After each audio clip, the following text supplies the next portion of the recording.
Halo, selamat pagi. Apa kabar Anda pemirsa hari ini? Senang sekali rasanya kembali kami hadir menjumpai Anda.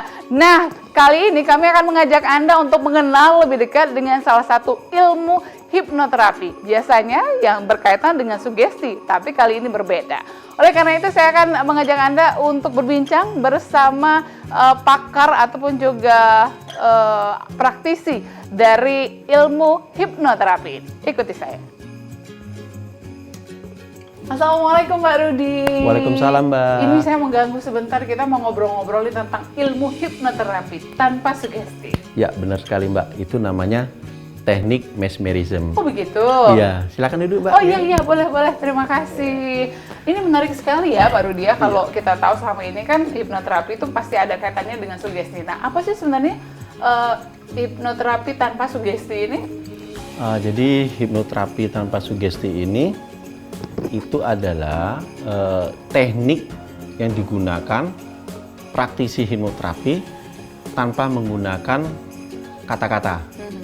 Karena pada umumnya yang sekarang kita kenal, saat praktisi hipnoterapi mau membawa klien untuk trans, itu biasanya dia menggunakan kata-kata atau dikenal dengan nama sugesti. Tapi yang uniknya kita dengan teknik mesmerism itu tanpa menggunakan kata-kata atau non-verbal. Jadi klien langsung masuk ke posisi trans.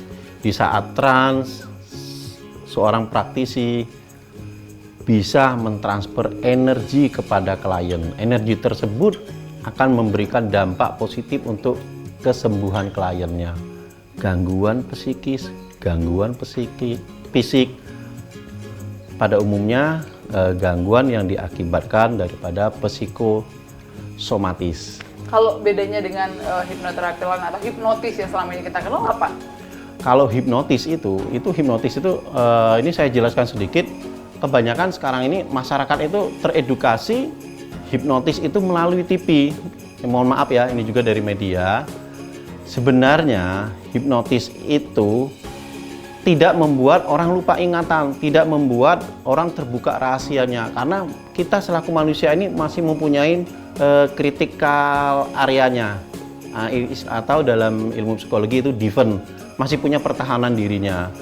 Mohon maaf, seperti di panggung-panggung, di acara-acara itu ada kepentingan media, jadi sudah dikondisikan dulu di belakang panggung.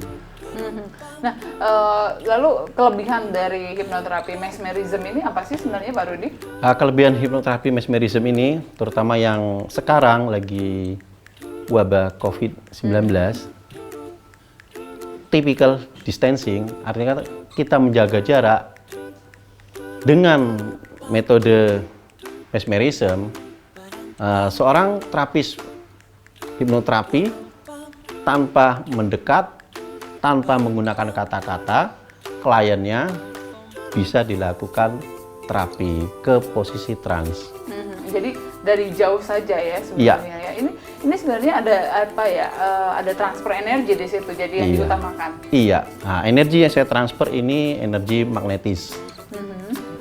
Lalu ini kan menarik ya kalau berbicara mengenai hipnoterapi tanpa sugesti, tapi menggunakan energi yang ditransfer kepada katakanlah klien seperti itu. Lalu alasan Pak Rudi mendalami ilmu hipnoterapi ini sebenarnya apa? Ya, alasan saya kebenaran saya juga dinas di bidang kesehatan di kepolisian ya. Saya dinas di Rumah Sakit Bayangkara Palembang.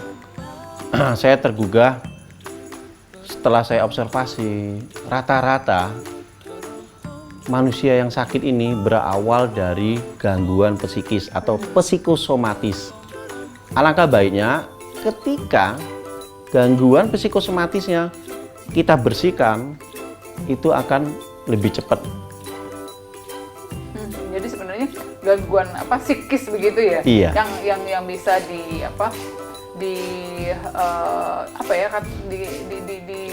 disembuhkan begitu dengan menggunakan hipnoterapi jenis ini ya Pak Rudi ya? Iya. Ya Pak Rudi, kemudian kalau melihat bahwa kita tahu bahwa sudah banyak berkembang banyak sekali ilmu hipnoterapi ini, hingga salah satunya ini ada mesmerism. Nah, sejarahnya sendiri seperti apa? Untuk sejarah teknik mesmerism ini pertama kali ditemukan seorang dokter itu dari Jerman ya. Tahun 1754 dia mengadakan penelitian. Dia mengadakan penelitian kepada hewan ya. Yaitu dia penelitian kepada seekor kera. Dia bisa menghipnotis atau menghipnoterapi, membuat kera tersebut masuk ke posisi trans, dan itu berhasil. Selanjutnya dikembangkan, dicoba kepada manusia. Ternyata energi dari Anton van Mesmerism tersebut membuat klien tersebut yang tadinya ada gangguan psikosomatis, dengan waktu singkat hanya mungkin 5-10 menit dia langsung kembali sehat. Itulah kelebihan dari mesmerism, Mbak. Jadi memang benar-benar transfer energi yang memang diutamakan begitu di situ. Ya, nah, intinya karena ini bersifat energi, pesan saya mungkin nanti di luaran juga banyak praktisi yang seperti saya, ketika menerapi klien, usahakan tubuh, badan, dan pikiran dia lagi sehat. Karena kalau enggak, apa yang kita rasakan akan tertransfer ke klien. Baik, fenomenanya seperti apa Pak Rudi saat ini? Nah, fenomenanya terkadang beberapa kali saya melakukan teknik mesmerism, ada beberapa pendapat dari orang-orang ya, mungkin dia nggak salah sih, kurang tahunya sejarah dari mesmerism, menganggap karena saya menggunakan gerakan tangan dan sorotan mata, tiba-tiba si klien jatuh. Banyak tanda kutip mengatakan kalau saya menggunakan sihir. Kalau sihir, otomatis saya dibilang menggunakan haram ya. Dan itu saya bantah. Ini sebenarnya benar-benar logis dan bisa dipelajarin. Semua orang bisa mempelajarin ini. Kemudian saya juga membuka kelas workshop maupun kelas privat ya. Karena ini lagi wabah COVID Corona, saya masih fokus ke kelas privat. Semua pun bisa, asalkan orang itu bisa komunikasi. Jadi memang betul-betul ini tidak ada kaitannya dengan magic begitu, tidak ada kaitannya dengan apa ya, gundam dan lain sebagainya begitu ya. Nggak ada. Memang keahlian yang bisa dipelajari begitu. Bisa dipelajarin, semua itu sains.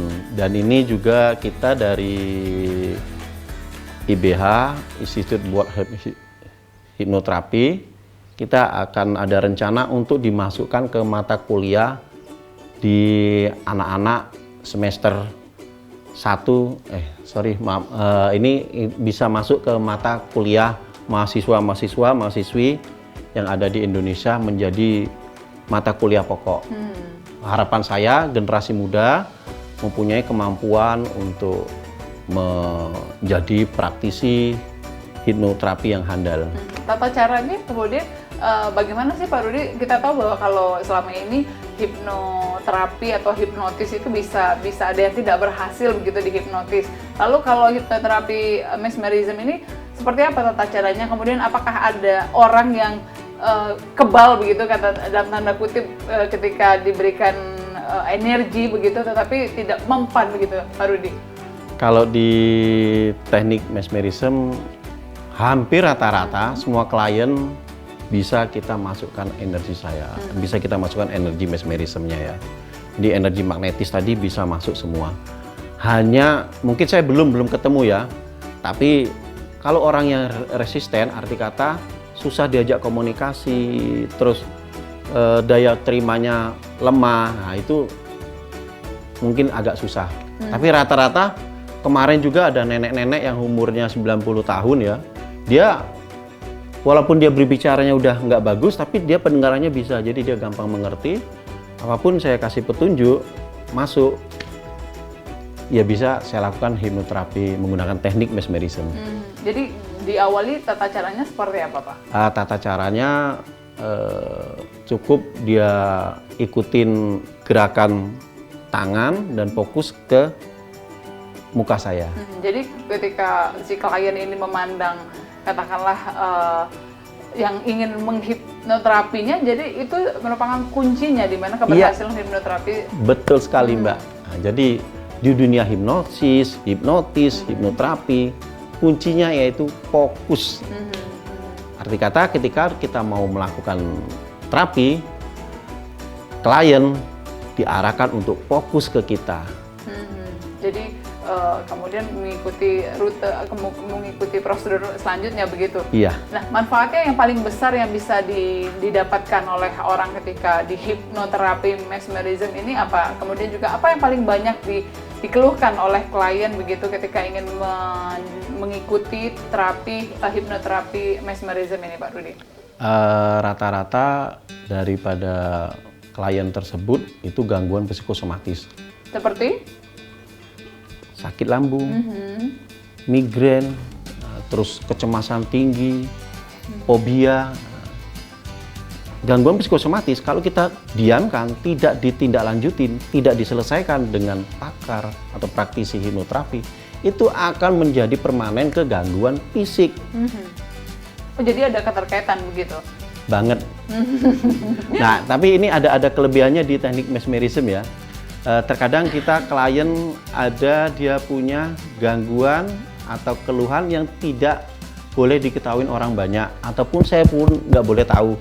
Itu dengan teknik mesmerism kita bisa ungkapkan, kita bisa selesaikan. Jadi cukup saya mengatakan, halo Mbak, sekarang keluhannya apa, simpen dalam hati Anda. Saya kasih waktu dia untuk berpikir dulu, untuk menganalisa keluhannya dan disimpan dalam pikirannya. Selanjutnya saya bilang ke klien, harapan Mbak terhadap keluhan Anda apa? Simpan aja dalam pikiran Anda. Baru saya eksekusi. Mungkin dalam 5-10 menit selesai terapi, langsung saya wawancarain. Ini gimana nih? Enak ya? Terus harapannya? Udah terpenuhi semua ya Pak. Sekarang apa di badan? Seger katanya. Kadang kan kita ada klien kan privacy ya, ada keluhannya apa ya, orang lain nggak perlu tahu. Nah inilah kelebihan daripada mesmerism ya. Tanpa kita menggali dalam, cukup dia yang memikirkan, cukup dia mencari harapannya. Saya bantu dengan energi magnetis saya, klien bisa memenuhi harapannya. Lalu Pak Rudi, apa yang ingin disampaikan tentang hipnoterapi mesmerism ini supaya mungkin masyarakat juga bisa menjadikan lebih dekat, kenal lebih dekat begitu, lebih banyak tahu tentang hipnoterapi ini, mungkin bisa dijadikan salah satu alternatif untuk pengobatan begitu, hal-hal yang positif tentunya? Ya, saya di sini juga mau menyampaikan kendala saya selama ini masih banyak masyarakat di luar menganggap teknik mesmerism ini itu menggunakan kekuatan jin, sihir, dan mengatakan kalau ini adalah haram. Saya jelaskan di sini, benar-benar ini sains, logis dan bisa dipelajari. Tidak menggunakan kekuatan sihir, jin maupun yang lainnya. Jadi harapan saya, Anda yang mengalami gangguan psikosomatis, agar tidak berkelanjutan menjadi gangguan fisik, segeralah lakukan hipnoterapi. Tekniknya bisa dipilih-pilih. Dengan syarat fokus begitu. Dengan syarat fokus. Biasanya Mbak, kalau dia udah ada dia mengatakan atau ingin ya, itu otomatis alam bawah sadar dia udah dikendalikan. Jadi dia pasrah, apapun yang saya ucap itu gampang masuk ke dia, sugestinya gampang, maupun energinya saya masukkan gampang. Jadi ada kesediaan dan keikhlasan dari klien tersebut ketika dia sudah mau meminta. Tapi kalau dia mau minta, saya maksa, itu agak sulit. Itu dibutuhkan teknik yang tadi itu, dibilang gendam. Sebenarnya itu comfort hypnosis atau hipnotis halus. Aduh, keren sekali ini, kita lebih banyak tahu tentang hipnoterapi mesmerism ini ya Pak Rudi. Ternyata ada juga ilmu hipnoterapi yang menggunakan cara lain begitu ya, ini transfer energi, tidak hanya dengan pemberian sugesti kepada si klien begitu. Terima kasih Pak Rudi sudah menyita waktunya kami hari ini, sudah banyak sekali bercerita bersama kami hari ini di pagi hari ini. Pemirsa Semangat Pagi Indonesia, semoga Anda dapat menarik sebuah pencerahan baru tentang salah satu ilmu hipnoterapi yang juga bisa dipelajari. Jadi hipnotis dan juga hipnoterapi itu tidak melulu kaitannya dengan hal-hal negatif, tetapi juga bisa dimanfaatkan, dan memang justru manfaat sebenarnya adalah untuk hal-hal positif seperti pengobatan. Akhirnya saya Wima Yusuf Rustam pamit undur diri dari hadapan Anda. Selamat pagi dan sampai jumpa. Terima kasih Pak Rudi, saya pamit dulu ya Mari, Pak Rudi Mbak. ya.